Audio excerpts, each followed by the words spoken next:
Hey everyone, so welcome back. Today I want to be talking about triads again and how we're going to approach finding these same chords all over the neck.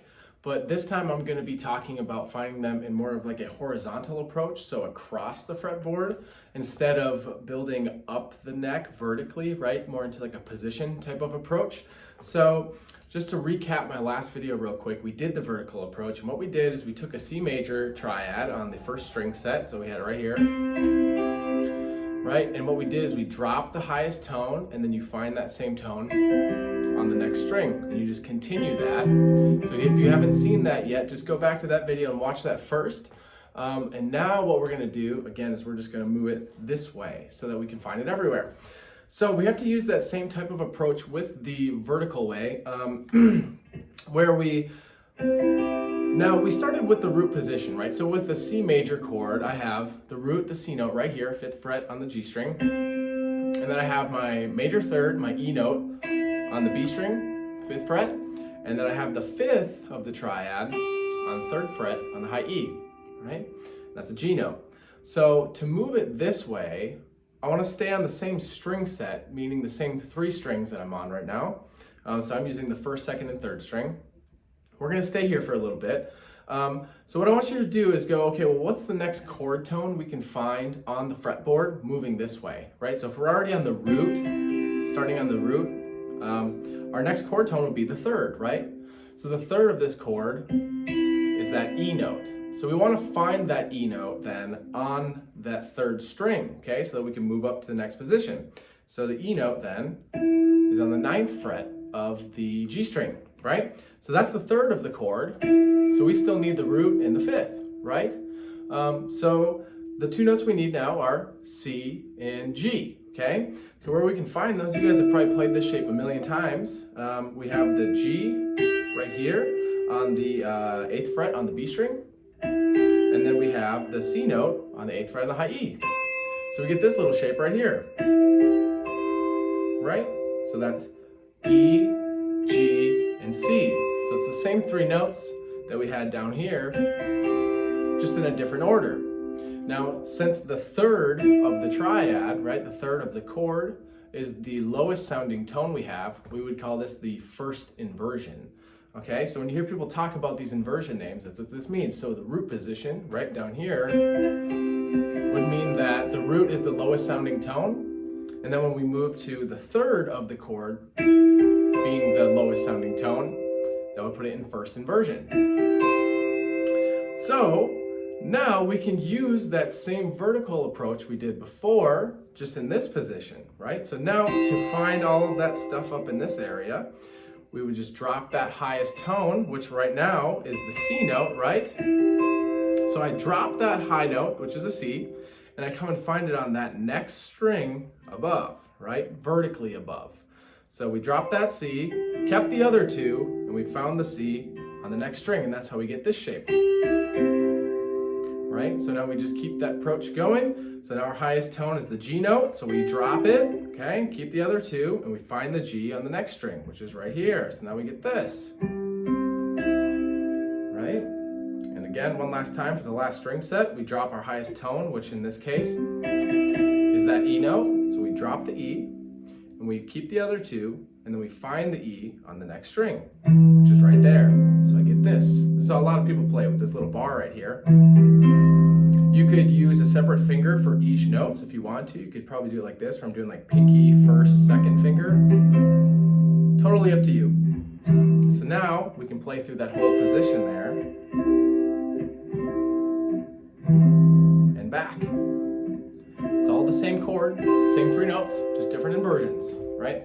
Just depending on which tone of the triad is our lowest sounding tone. So now that you guys know, if the root is the lowest sounding tone, it's called root position. If the 3rd of the chord is the lowest sounding tone, it is the 1st inversion.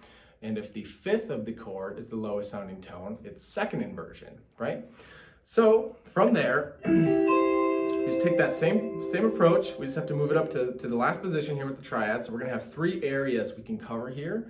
So now we did root position, where our lowest sounding tone was the root note. We did our 1st inversion, where our lowest sounding tone was the 3rd of the chord. And now we want to find the second inversion where the fifth is the lowest sounding tone. So the fifth of this chord is the G note. So we come and find the G on the G string actually, so it works out conveniently. Pretty easy, right? So we have 12th fret on G string, that's the G note. Now we just have to find those other two tones, right? So we need the root and we need the third of the chord now. So the root is C, which is right there, 13th fret on the B string.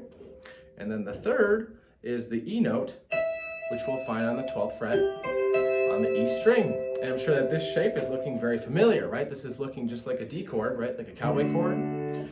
We're just in a different spot on the neck. So, same chord, right? Same three notes. Again, now we can use the vertical approach to cover this whole position of the neck. So now, again, we drop our highest tone, which is an E note, keep the other two, and we find the E on the next string. That's how we get this, right? So let's go back to that first one here. Since that is the lowest sounding tone is the fifth of the chord, that's a second inversion, right?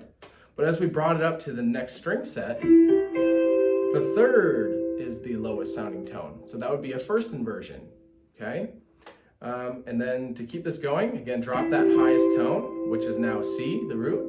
We drop the C, keep the other two, find it on the other side of the chord. There we go. We're just keep finding inversion after inversion, just using this exact same approach to this. So for the very last one, same idea, drop the highest tone. So in this case, we have a G note is our highest tone. So we're going to drop the G, keep the other two, and then find the G on the other side of the chord. So the other G is right here. So then we'll grab those like this. And that kind of looks like an open position E major chord, right? Just on different strings and a different spot. So now we have that whole position covered. So as you can tell, we have three main positions we can pull from here, and we can go up and down vertically from these three positions. So this gives us a whole bunch of options for one single chord. So now instead of maybe being stuck to a C chord just right here in an open position, you could wander through this roadmap of finding your triads and maybe find some new ideas. So we started here as our root position. We went up vertically, so then we went to here, to here, to here. So that covers the whole position.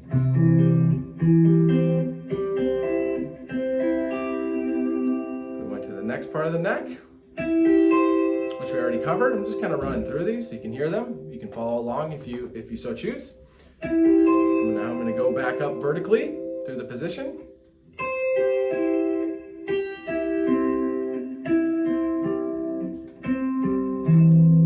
Go, we're covering another position, same thing. And the very last one we went through.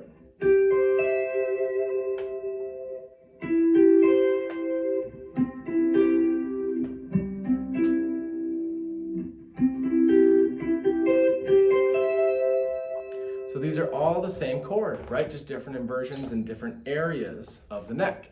So this is a topic that I think is really worth putting some time into. It can really help you understand where chord tones are at when you want to play over chord changes. This can be a really helpful outline. This can teach you your arpeggios as well, right? If we just break these up and try to see them as separate notes, it gives us our arpeggios as well. So give it a try. I'll see you guys in the next video.